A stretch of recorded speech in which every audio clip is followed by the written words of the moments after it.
and rails is a tool that can be used to improve joint mobility. Today, we are going to use this tool to work on ankle dorsiflexion in order to get a deeper squat. So I like to do this with a box. The setup is going to be the foot on the box leaning forward. It can also be done in this low crouched position. I just find for most of my patients, they have other mobility issues, not just their ankle, maybe their knees, their hips, and it's just a lot more comfortable to use a surface like this as opposed to this really bunched up crouched position. Either one will work. All right, so we're gonna place the foot up on the step, and we wanna make sure that the knee is driving straight forward. We know that we're dealing with tight structures or tissue in the back of the ankle. The body is really smart and it will always try to take the path of least resistance. So with a tight ankle, when you try to push your knee forward as far as you can, a lot of times this happens. See how my knee is inside my shoe point?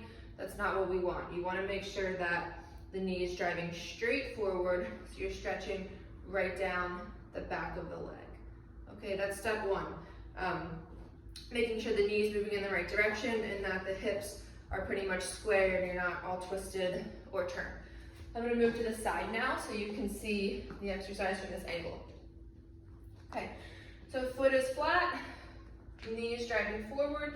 You are going to stop when you feel that you cannot go anymore. You should feel a pull in the back of the ankle here.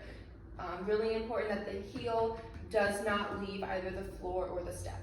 You're gonna hold this position for about 2 minutes. I like this because we can use our chest and the weight of our trunk to push into the knee to get a little bit of overpressure to really get max mobility. Okay, so we're holding this for 2 minutes. Once you reach your 2 minutes, you are going to start to push the ball of your foot down into either the box or the floor at about 5% effort. Okay, very gently you're gonna push down. As we start to increase our effort, the heel does not leave. Okay, we're contracting our muscles. We are not creating movement. It's just what we call an isometric contraction.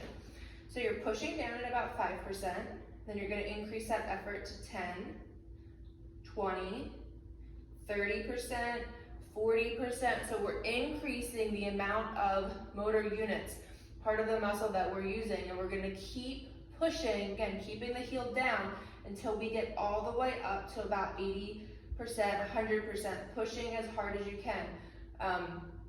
Ideally, you are still in your max stretch. Sometimes we can kind of lose sight of that, and as we're pushing, we start to lean back, so it's helpful to have a partner just to help make sure that you're still in that stretch.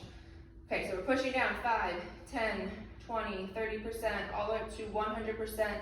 This should take about 20 to 30 seconds. Once you get up to 100%, you're gonna quickly switch.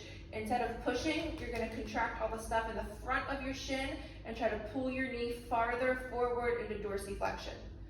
Okay, that should last about 5 to 10 second pull. Now you're in a deeper stretch. You're gonna stay here for about a minute, not backing off, really feeling that end range stretch, and we're gonna do it all over again. Start to push the ball of the foot down, keeping the heel down, 5%, 10%, 30, 40, 50, no movement, just muscle contraction. Once you get up to your max effort, at 100% push in this dorsiflexion stretch, you're gonna quickly switch, stop pushing with the back of your leg and start to pull with the front of your shin and go even farther. Pails and rails for dorsiflexion. Try it out, it's gonna help tremendously in your squat, allowing your knee to track forward, getting you down nice and low. Give it a try.